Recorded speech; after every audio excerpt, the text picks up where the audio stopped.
When my daughter-in-law told me to leave, I smiled instead of crying. I remember that moment so clearly. The sun was coming through the kitchen window, landing right on the new ceramic salt pig she'd bought. It was one of those fancy things they had in their new, modern kitchen. She stood there in her smart work clothes, holding a wooden spoon, and she just said it. Plain as day. "Mom, we need our space now. It's time for you to go." And I just looked at that salt pig. It was gray and round, with a little tiny spoon sticking out of it. I thought about how much salt you could actually get in there. It seemed like a lot. It was a silly thing to focus on, I know. But my heart felt like it had stopped beating for a second. It was like all the air in the room was gone. But my face, my old face, it just knew what to do. It pulled itself into a smile. I nodded and said, "Of course, dear. I understand. A young couple needs their privacy." I said it just like that, calm and agreeable. The same way I'd said, of course, when they decided on a fancy vegan menu for the wedding, even though I'd dreamed of making my special chicken and dumplings. The same way I'd smiled when they said they didn't want any speeches, especially not from me. I was always agreeable. I thought that was my job, to make things smooth, to not be a bother. But in that moment, standing in their bright, clean kitchen, I felt something I hadn't felt in a long time. I felt like a guest in my own son's life. No. Not even a guest. A guest you invite. I felt like a piece of furniture they were finally ready to move out to make room for something new. And the worst part? My son, my little boy, my Mark, he wasn't even there. He was at work. He didn't have to hear his wife tell his mother to leave. He didn't have to see her do it. To understand how I got to that kitchen, holding my smile together with strings, you have to go back. Way back. To the beginning. My name is Eleanor, but everyone always called me Ellie. I'm 73 now. My hair is all silver, and my hands ache when it's about to rain.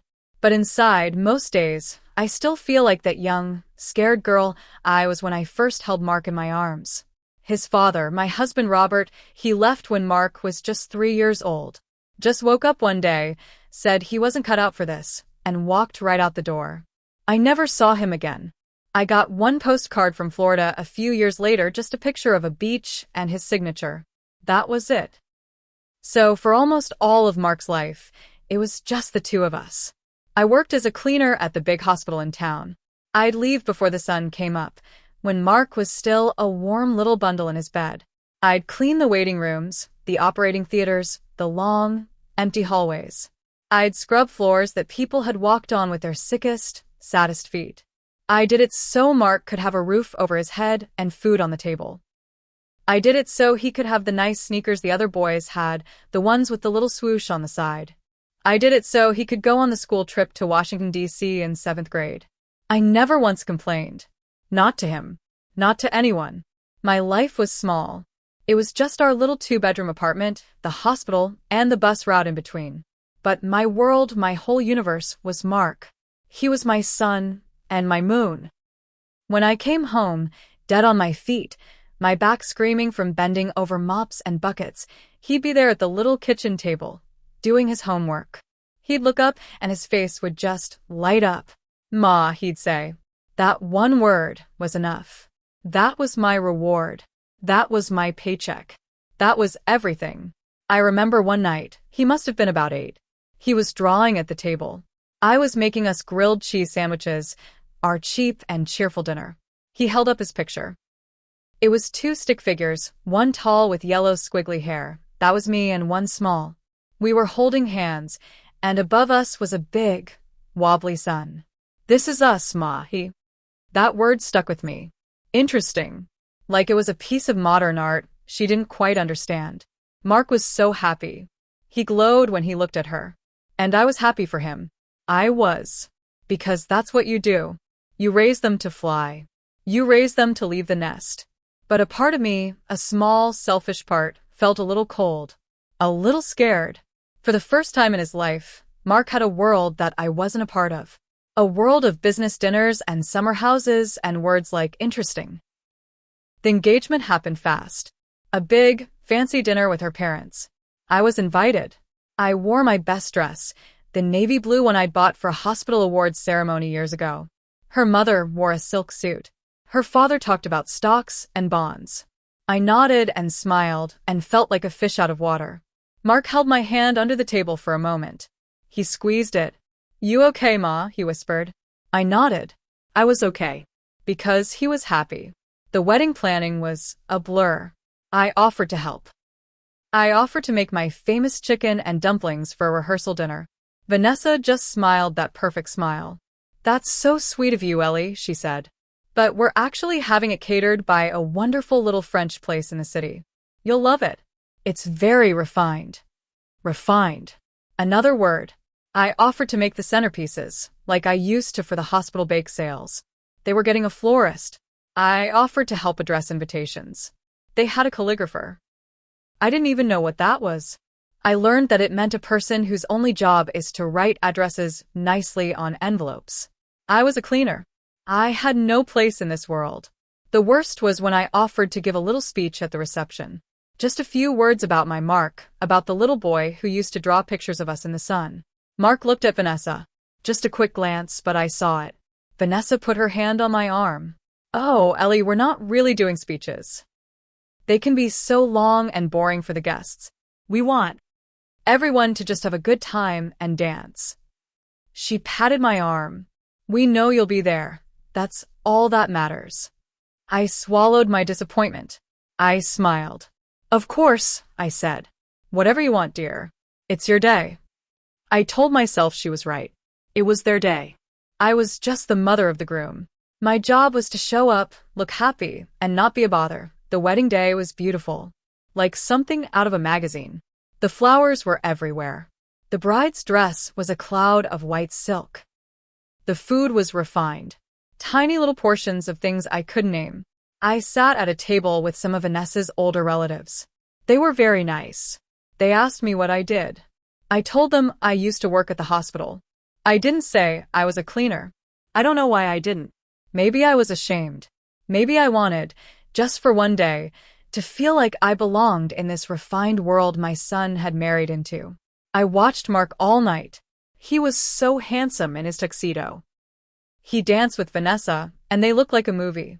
He danced with his new mother-in-law, who laughed and sparkled in her silk suit. He danced with Vanessa's girlfriends. He danced and danced. And I sat at my table with my plate of untouched fancy food, and I waited. I waited for him to come over, to dance with his mother, to the song we used to listen to when he was little, the one about sunshine. I dreamed of that dance. It was silly maybe, but I dreamed of it. He never came. The DJ played fast songs, then slow songs. Mark was always on the other side of the room, in the middle of a laughing crowd. He looked over at me once, I think. He raised his hand in a little wave. I waved back. And that was it. That was our dance. On the way out, as they were leaving in a shower of sparklers, he ran over to me. He gave me a big, tight hug. "Bye, Ma," he said, his voice a little slurry from champagne. "Love you." And then he was gone, running to the waiting car, to his new wife, to his new life. I stood there in the parking lot, holding the small, wrapped piece of wedding cake they'd given me, and watched the car's taillights disappear. The parking lot was empty. The music had stopped. And I felt a loneliness I hadn't felt since Robert walked out the door 40 years ago. After the wedding, things changed. Slowly at first. The phone calls, which used to be every day, became every few days. Then once a week. Then just a text message. A little "Hey, Ma, how are you?" on a screen. I'd type back, "I'm fine, sweetie. How are you?" And he'd reply, "Busy. Love you." I understood. They were a young married couple. They were busy. They had their own lives. Vanessa worked long hours. Mark was trying to get a promotion. They bought a house, a beautiful new place in a development with a pond and a community center. They invited me over for dinner a few times. I'd bring a casserole or a pie. Vanessa would put it in their fancy refrigerator and serve something she'd ordered from a meal kit service. Everything was always nice, polite, surface. We'd talk about the new house, their plans to redo the bathroom, their trip to Napa Valley. We never talked about anything real. I never told them about the time I fell in the shower and had to lie on the floor for an hour before I could get up. I never told them about the loneliness that sat on my chest like a weight some nights, making it hard to breathe. I never told them that I still talked to Mark's picture, the one from his high school graduation, telling him about my day, just like I used to when he was little. I didn't want to be a bother. I didn't want to worry them. They were busy. They had their own lives. Then the baby came. Little Chloe. My granddaughter. My heart just about burst when I saw her. She was so tiny, with a little bit of dark hair, just like Mark when he was born. For a few months, I was needed again. I took the train over every Saturday. I'd hold Chloe for hours, just staring at her, breathing in that sweet baby smell. I'd help. With laundry, wash the bottles, make them a big pot of soup for the week. Vanessa seemed grateful. She'd nap on the couch while I watched the baby. Mark would smile and say, "Thanks, Ma. We couldn't do this without you." And I felt useful. I felt like I had a place again, but as Chloe got older, the visits started to feel different. I'd be playing with her on the floor, and Vanessa would come in and say, "Oh, Ellie, the pediatrician says we should be doing more tummy time to build her neck strength." As if the way I was playing with her was wrong. One time, I was giving her a little taste of mashed banana from my own spoon, and Vanessa gently took the spoon away. "We're doing baby-led weaning now," she explained. "It's better for her development to feed herself." She put a few large pieces of banana on the high chair tray. Chloe just mashed them in her fists. I started to feel like I was doing everything wrong. My love, my experience, it was all outdated. It was all wrong. I was a cleaner. What did I know about baby-led weaning? I knew how to keep a baby alive and happy with love and mashed bananas from a spoon. But that wasn't good enough anymore. The comments got sharper. "We try not to use the word pacifier. Ellie, we call it a soother. We're trying to limit screen time, even for background noise." One day, I was folding a pile of Chloe's tiny clothes.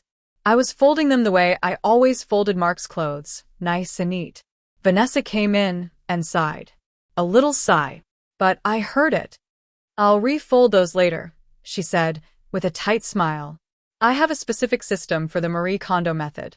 It saves so much space in the drawers." I stopped folding. I just put the little shirt down. I felt my face go hot. Marie Kondo. Another thing I didn't know. Another way I was getting it wrong. I was just trying to help. I was just trying to fold my granddaughter's clothes. And I was messing up her system. Mark was there less and less during my visits. He'd be working in the home office or catching up on emails. He'd pop his head out, give me a quick kiss on the cheek, and disappear again. It was like he couldn't see the tension. Or maybe he chose not to. Maybe it was easier for him to just stay in his office and let the two women in his life figure it out. But there was no figuring it out. There was just me, trying harder and Vanessa finding more and more reasons why my trying wasn't right. The loneliness I felt in my apartment was now replaced by a different kind of loneliness. A loneliness I felt in a room full of people. A loneliness of being invisible in my son's home. A loneliness of holding my granddaughter and feeling like a stranger. Then came the Saturday that changed everything. I had taken the train over, as usual. I had a new little stuffed bunny for Chloe in my bag. I let myself in with the key they'd given me. The house was quiet. I thought maybe they were all out. I called out, "Hello? It's just me, Ellie." Vanessa came out of the kitchen. She wasn't in her weekend casual clothes. She was dressed for work, in a nice blouse and slacks. Her face was serious, not smiling. "Oh, Ellie," she said. "I didn't expect you so early. I'm on time, aren't I?" I said, a little confused. "It's Saturday. My usual train." She nodded, but she didn't move from the hallway. She was blocking the way into the living room, where Chloe's toys were. "Mark is at a work thing," she said. "A golf outing with a client. He'll be gone all day." "Oh," I said. "Well, that's okay. It'll be just us girls then." I tried to smile, to lighten the mood. "Where's my little Chloe girl?" Vanessa took a deep breath. And then she said it. She didn't beat around the bush. She didn't try to soften it. She just said it, standing there in her nice work blouse, blocking my way. Ellie, we need to talk. She paused. These Saturday visits, they're getting a little hard to manage. We have Chloe's schedule, and the house is chaotic, and Mark and I, we just feel like we need our weekends back as a family. Just the three of us. Isärte här. I couldn't quite understand what she was saying. You want me to come on a different day? It's not about the day, Ellie. Her voice was calm, but it was firm, like she was explaining a policy at work. It's about the frequency. We think, we feel that it's time for you to take a step back. We need our space now. It's time for you to go. Not just today. I mean, from the Saturday visits. From our routine. We need to establish our own family unit. The world tilted. I heard the words, but they didn't make sense. My son's wife was telling me that I was no longer part of the family unit, that I was an outsider disrupting their routine.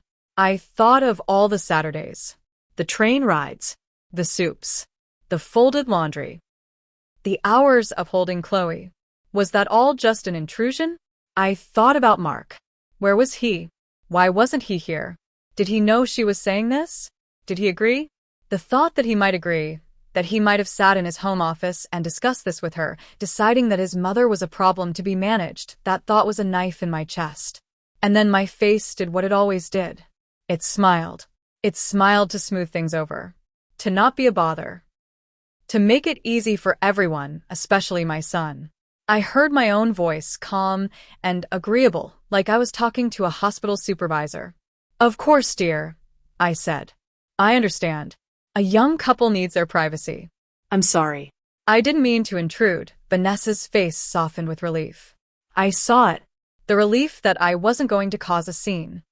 It's not that you're intruding, she said, the lie sounding smooth. It's just things change. You understand that? I nodded. I held up the little bunny in my hand. I brought this for Chloe. For her toy box. Vanessa took it. That's lovely. Thank you, Ellie. I'll make sure she gets it. She didn't invite me in to see her. She didn't offer me a cup of tea. The door was still half closed behind her. The message was clear. The visit was over before it began. I turned around and walked back down the path. I walked to the train station. I sat on the bench and waited for the train back to the city. I didn't cry. I couldn't. I just sat there holding my empty bag, watching the tracks. I felt like a leaf that had finally fallen off a tree. Just drifting, with nothing holding me anywhere. I didn't hear from Mark that weekend. Or Monday. Or Tuesday. On Wednesday night, my phone rang. It was him. I stared at his name on the screen for a long time before I answered. Hi, baby, I said. My voice sounded old. Ma. He sounded tired. Vanessa told me about your talk on Saturday. There was a long pause. I waited. Look, Ma, he said, and his voice had that placating tone, like he was talking to a difficult client. I know it was hard to hear, but she's right. Things are just crazy right now. With the baby and work, we're both so tired. We just need to find our own rhythm. You know. I closed my eyes. He was agreeing with her.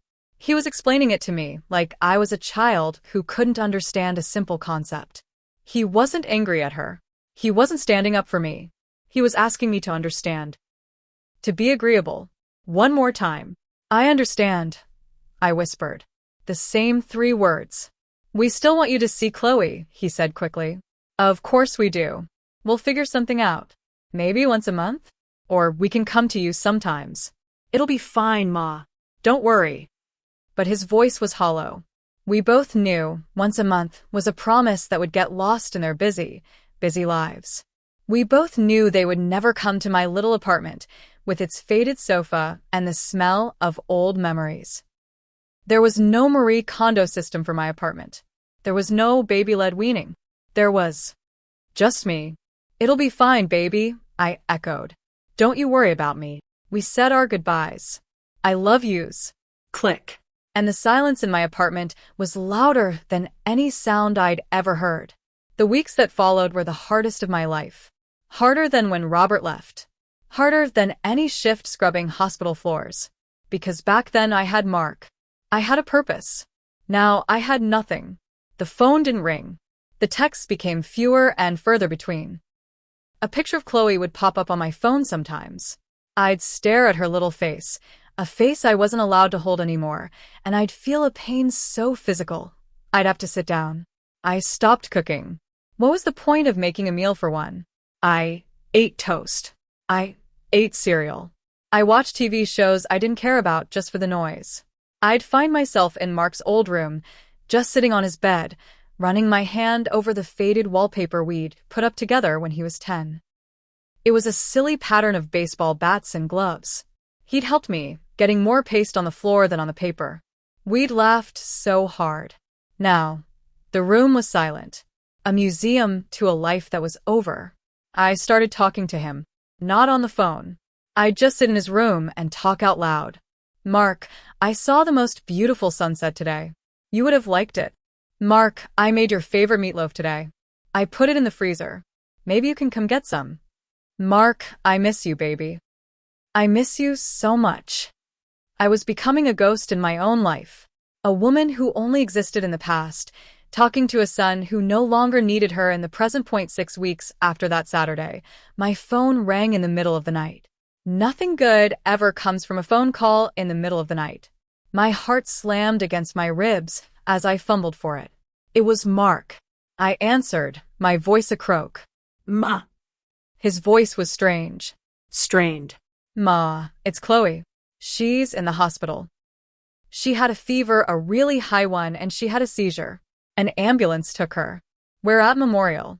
Ma, I've saw. Scared. All the loneliness, all the hurt, all the resentment. It just vanished. In that one sentence, my son was my little boy again.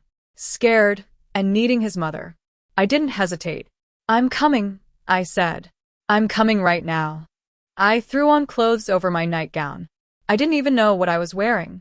I grabbed my purse and ran out the door. I couldn't afford a taxi, but I didn't care. I waved one down, my hand shaking. I gave the driver the hospital's name and prayed the whole way. Please, God. Not Chloe. Please. She's just a baby. Take me, but not her. Please. The hospital waiting room was bright and sterile and smelled of disinfectant. It was a smell I knew well from my years of cleaning. It was the smell of sickness and fear. I saw them huddled on a plastic couch. Mark was pale as a sheet, his head in his hands. Vanessa was next to him, her face puffy from crying. She looked up when I came in. Her eyes were wide, her usual polished self completely gone. Ellie, she whispered. It wasn't the polite Ellie of the past. It was just a name, said by a terrified young woman. I didn't stop to talk. I went straight to a nurse at the desk. Chloe Miller, I said, my voice firm. I'm her grandmother. I need to see her. The nurse looked at the rules on her computer. Only parents in the ER bay, ma'am. I leaned over the counter. I wasn't the agreeable Ellie anymore. I was a grandmother. And grandmothers don't take no for an answer when their grandbaby is sick. Listen to me, I said, my voice low and hard. I have cleaned this hospital for 30 years. I know every inch of it.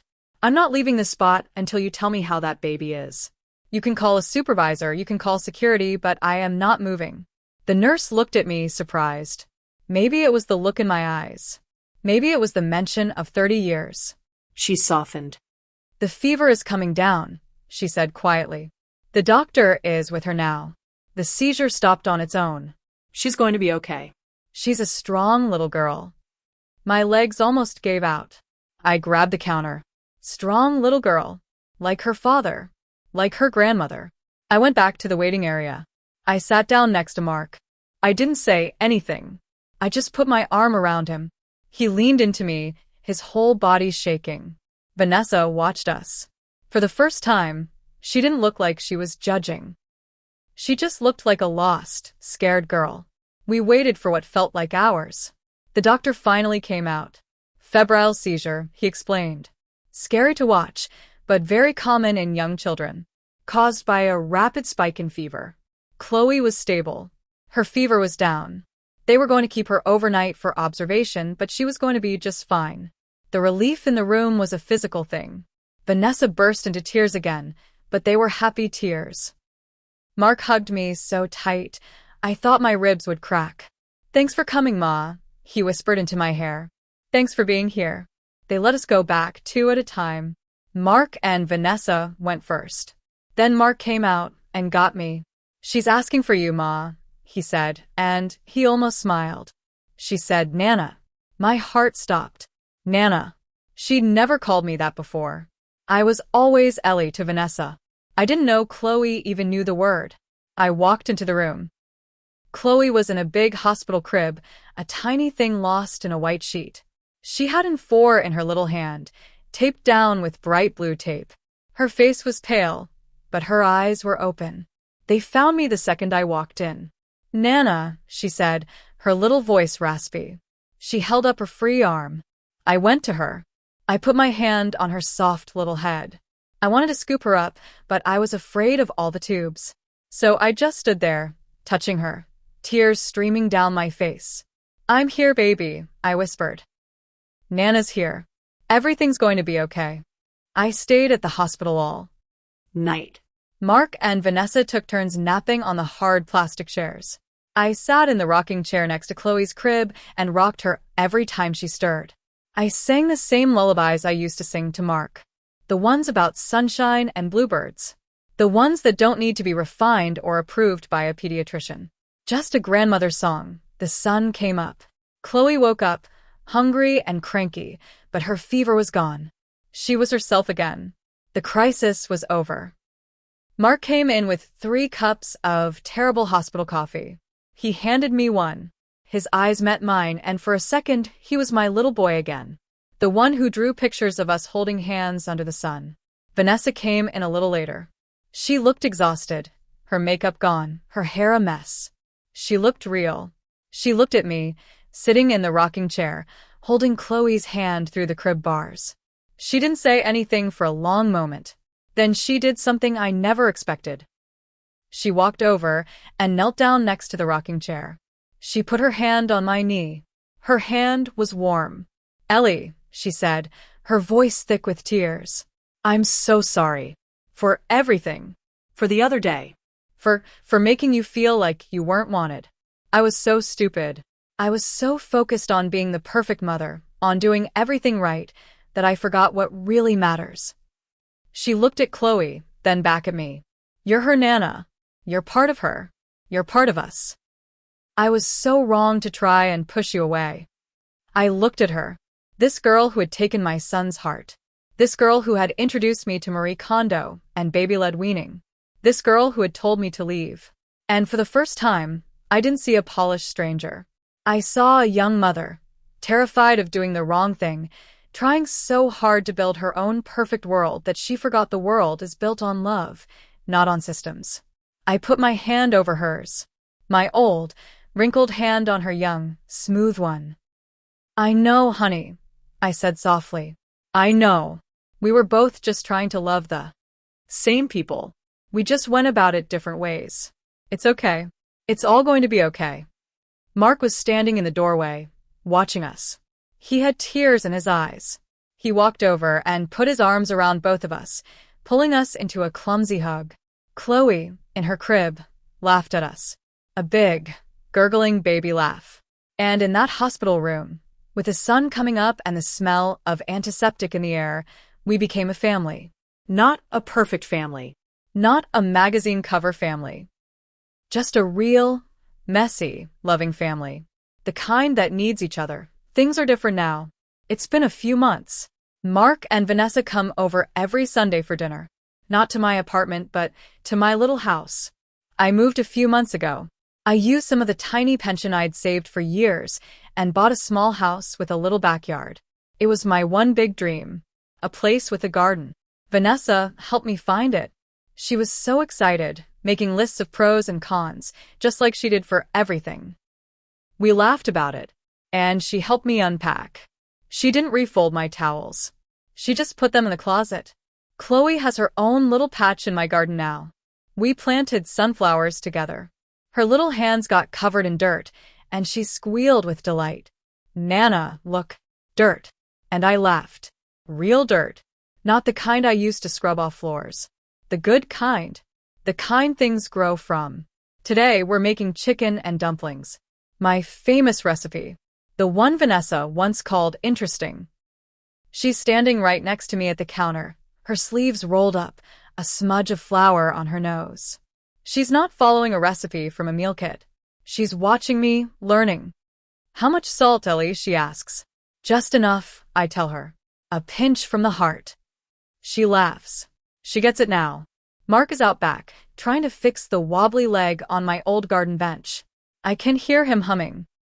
Chloe is on the floor, playing with a set of old wooden spoons and plastic bowls I kept from when Mark was little. She's banging them together, making a glorious, happy racket. As I stir the pot, the smell of chicken and dumplings filling the air, I think about that day in Vanessa's kitchen. The day she told me to leave. It feels like a lifetime ago. The pain of it is still there, a small scar on my heart. But scars aren't wounds. Scars are just reminders of what you survived. I learned something through all of this. I learned that love isn't about being agreeable. It's not about smoothing things over and never being a bother.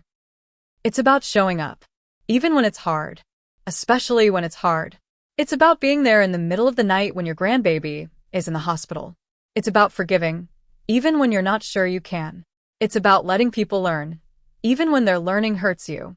And I learned that my son didn't forget me. He got lost for a while. He got caught up in his new life, his new world. But he found his way back. And so did Vanessa. And so did I. We all just needed to remember that a family isn't built on perfect systems or fancy kitchens.